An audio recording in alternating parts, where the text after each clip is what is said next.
Selamat sore, Pak. Hari ini saya akan presentasi tentang proyek sistem cerdas saya, yaitu Smart Funeral Home atau Smart Rumah Duka. Oke. Pertama, proyek apa ini? Ini adalah sebuah smart system untuk pengendalian dan pengontrolan dan juga monitoring sebuah rumah duka. Karena rumah duka itu banyak aspek yang perlu dikontrol kan, entah energi atau kenyamanan tamu atau level air, waste, security, itu banyak yang harus diurus. Nah, Smart Funeral Home ini dapat mengurus semua itu, tetapi juga memastikan kenyamanan tamu. Nah, ini adalah list proyek saya. Yang pertama adalah VR Farewell Experience. Ini adalah sistem di mana tamu dapat menggunakan VR untuk eh, meng- mengingat kembali masa-masa yang baik dengan ya mungkin seseorang yang sudah meninggalkannya. Kedua adalah CCTV security system. Ini adalah untuk sekuritas untuk memastikan tidak ada kejahatan yang terjadi atau pencurian. Tiga adalah fire alarm system untuk memastikan jika ada api atau kemungkinan ada api akan dikirim alarm. Keempat adalah ventilator dan temperature control system atau HVAC system. Ini adalah untuk memastikan temperatur di setiap ruangan optimal dan nyaman untuk semua tamu. Kelima adalah eh, audio system for announcement. Ini adalah untuk memastikan semua tamu dapat informasi yang sama dari audio system ya atau yang dikirim oleh admin.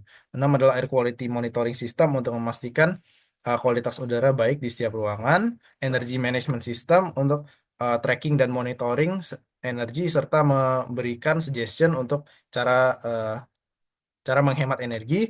8 adalah water management system untuk memastikan tidak ada air yang terbuang dan juga memberikan ya summary berapa air yang digunakan pada hari itu, bulan itu atau tahun itu. Kesembilan adalah automatic door system, yaitu pintu yang secara otomatis membuka jika ada orang yang eh, ingin masuk. 10 adalah voice activated memory sharing. Ini adalah salah satu fitur eh, interaktif tamu yang mereka dapat sharing memori mereka dengan menggunakan suara. 11 adalah waste management system, ini untuk memastikan rumah duka tetap bersih.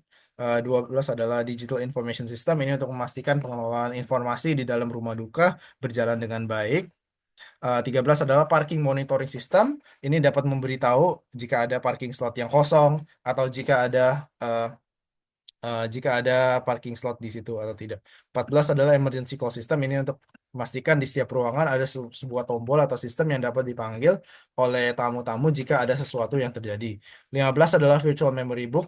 Ini adalah sebuah cloud interaktif sistem yang dapat dilakukan oleh setiap tamu. Mereka dapat upload semua memori atau voice note mereka apapun di cloud storage dan dapat dilihat di virtual memory book. 16 adalah ambient sense management system. Ini adalah sistem pewangi yang secara otomatis dapat membuat setiap ruangan wangi. 17 adalah pest monitoring dan control system. Ini untuk memastikan tidak ada serangga atau pest yang dapat mengganggu tamu. 18 adalah guest data management system. Ini untuk mengelola informasi data agar dapat eh, dikelola dengan baik, seperti RFID untuk masuk ruangan, guest yang mana yang sewa ruangan ini atau apa. 19 adalah Smart Condolence Message System, yaitu sistem di mana tamu dapat memberikan pesan condolence message untuk mungkin keluarga yang sedang berduka.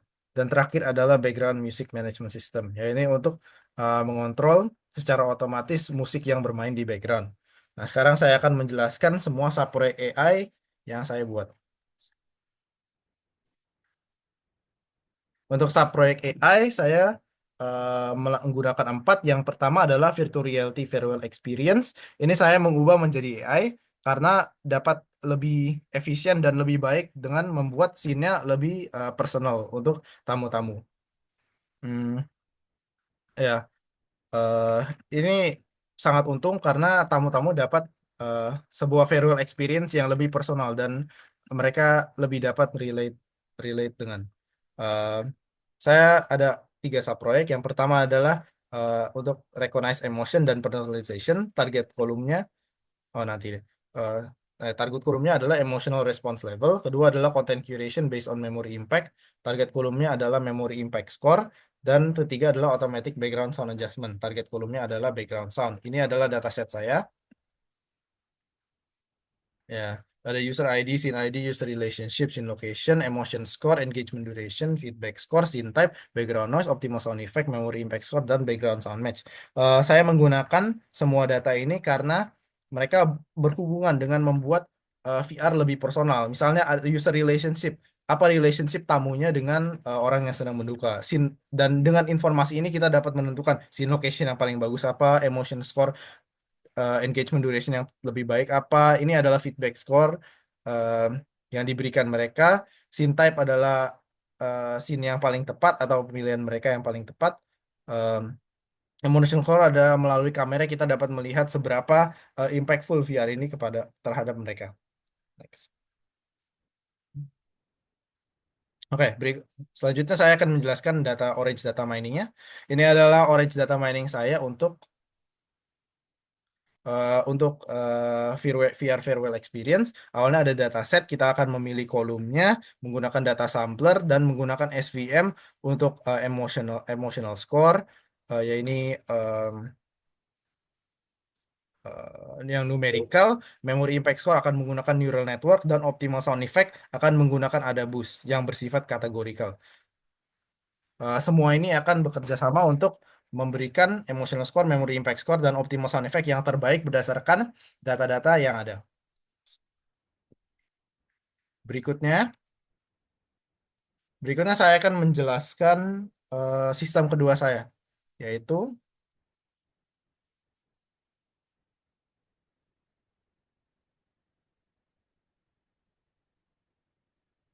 oh ya, ini juga ada distribution plot dan juga scatter plot untuk informasi data lebih lanjut. Next adalah heavy HC control system. Saya menggunakan AI untuk sistem ini karena jauh lebih efektif jika AI menggunakan eh, mengontrol temperatur daripada manusia karena manusia dapat salah dan tidak konsisten. Ada tiga subproyek. Pertama predictive maintenance dengan target kolom maintenance alert, kedua anomaly detection dengan target kolom power spike alert, dan ketiga automatic temperature adjustment dengan target kolom temperatur. Ini adalah data saya. Timestamp, energy usage, temperature, humidity, occupancy, maintenance alert, dan power spike alert. Saya menggunakan semua data ini karena sangat relevan ya terhadap pengontrolan HVAC seperti energi berapa yang digunakan, temperatur ruangan berapa, humiditas persentis berapa, jika ada orang atau tidak, maintenance perlu atau tidak, power spike perlu atau tidak. Ya, ya, saya menggunakan semua informasi itu di dalam eh, Orange Data Mining ini. Nah, sama seperti di atas, arsitekturnya cukup sama. Kita mulai dengan dataset, kolom selector, data sampler. Yang ini menggunakan SVM untuk prediksi jika perlu maintenance atau ada power spike, dan menggunakan random forest jika untuk mengetahui kira-kira temperatur yang nyaman itu berapa berdasarkan data yang ada.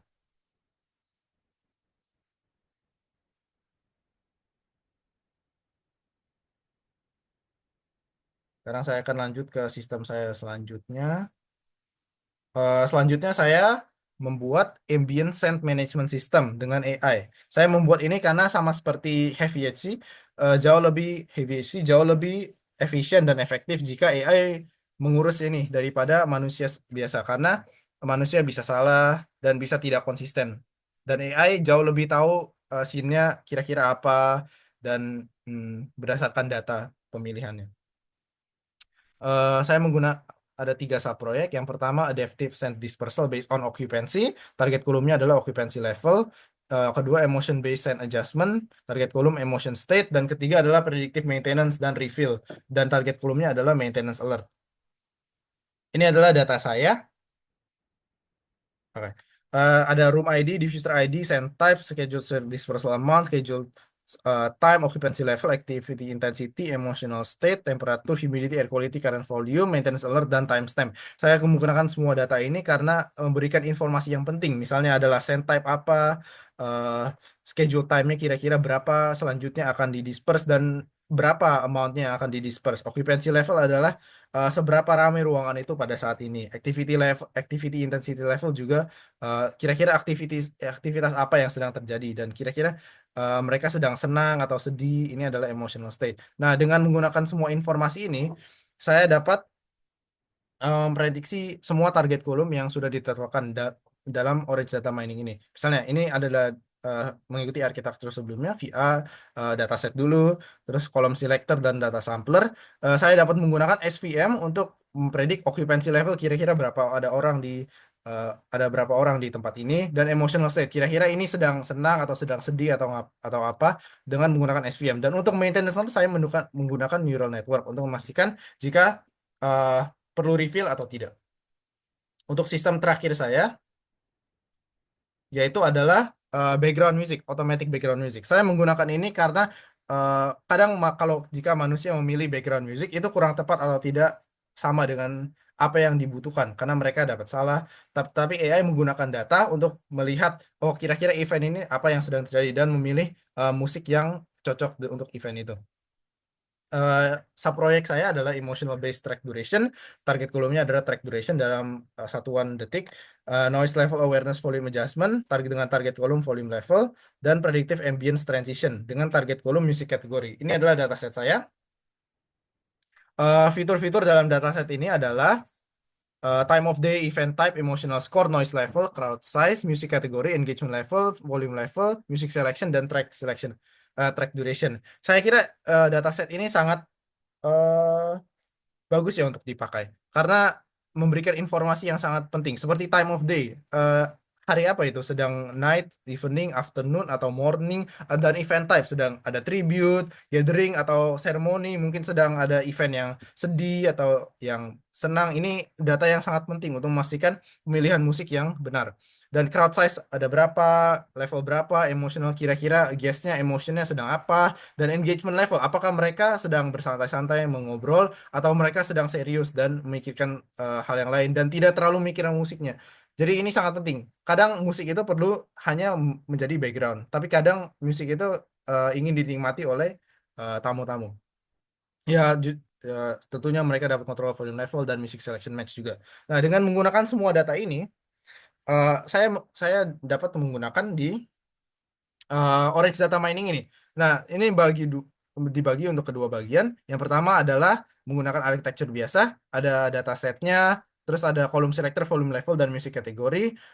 Volume level menggunakan random forest untuk menentukan volume level yang tepat apa untuk keadaan ruangan di saat itu. Dan uh, neural network digunakan untuk music kategori untuk menentukan kira-kira music kategori apa yang baik. Nah, untuk track duration, saya menggunakan linear regression dengan menggunakan Python eh, untuk mencari tahu kira-kira track duration yang baik itu berapa. Dan saya ada dua dataset untuk ini, yang training dataset dan testing dataset. Oke. Dengan itu kami mencapai ke kesimpulan.